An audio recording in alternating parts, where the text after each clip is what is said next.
ఏమీ లేవు. మాకైతే క్లియర్ కట్ గా ఆలోచన ఉంది.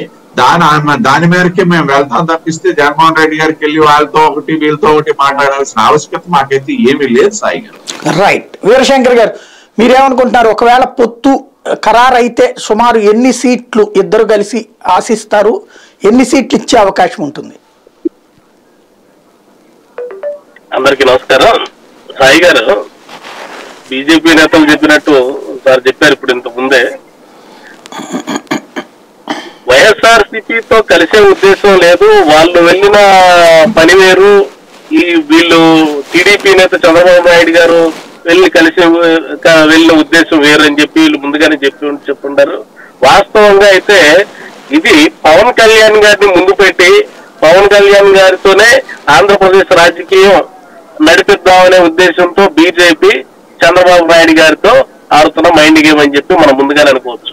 ఇది ఇప్పుడు కాదు, ఇంతకు ముందే బీజేపీ, పవన్ కళ్యాణ్ గారు, జనసేన పార్టీ వీళ్ళిద్దరూ కలిసి ఉన్న ఒక నిర్ణయానికి వచ్చి వీళ్ళు ఆ సంఖ్య ఏదైతే ఇప్పుడు మనం అనుకుంటున్నా ఎన్ని సీట్లు ఇస్తారు, ఏంటి పరిస్థితి, ఎవరిని ముందు పెడతారు, ఎవరిని సీఎం అభ్యర్థిగా ముందు పెట్టి ఎన్నికలకి వెళ్తారు అనే ఇవన్నీ కూడా వీళ్ళు ముందే నిర్ణయించుకున్నారు.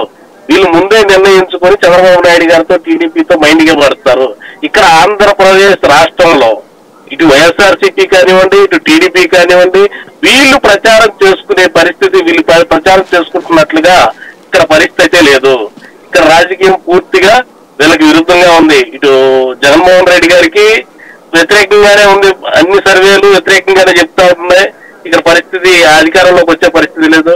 At the same time Jaganmohan Reddy గారి కంటే ఎక్కువ వ్యతిరేకత చంద్రబాబు నాయుడు గారి మీద ఉంది. టీడీపీ పార్టీ మీద లేకుండా చంద్రబాబు నాయుడు గారి మీద ఎక్కువ వ్యతిరేకత కనిపిస్తా ఉంది.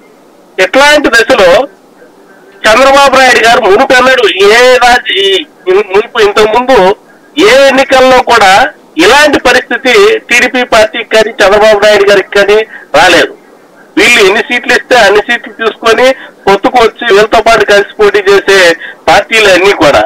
కానీ పొత్తు కోసం వీళ్ళు తప్పన పడటం, ఈ పార్టీని ఎట్లయినా బతికించుకోవాలనే ఉద్దేశంతో కాళ్ళు గడ్డలు పట్టుకోవటం అంటే మామూలుగా బతిలాడుకొని వెళ్ళి కలిసి వచ్చే పరిస్థితి కోసం ఎదురు చూడటం లాంటివి, ఇట్లాంటివి చాలా రకాల లైవింగ్ జరుగుతూ ఉన్నాయి. వీటిలో ఫైనల్ గా అంతిమంగా మనం ఏమనుకోవచ్చు అంటే పవర్ షేరింగ్ పవన్ కళ్యాణ్ గారికి మొట్టమొదట 2.5 సంవత్సరాలు ఇచ్చి ఒక 60 పైగా సీట్లు ఈ జనసేనకి, అట్లాగే ఒక 20 సీట్లు బీజేపీకి ఇచ్చి ఎంపీ సీట్లు ఏదైనా ఇచ్చి ఒక 7-8 సీట్లు ఇట్లా వీళ్ళు బీజేపీ నాయకులు ఏదైతే అడుగుతా ఉంటారో ఆ బీజేపీ టీడీపీ నుంచి వచ్చిన వీళ్ళందరూ ఏంటంటే ఇది కలిసి వస్తేనే, ఈ మూడు పార్టీలు కలిసి పోటీ చేస్తేనే వీళ్ళు ఎవరైనా పోటీ చేయడానికి సిద్ధంగా ఉంటారు.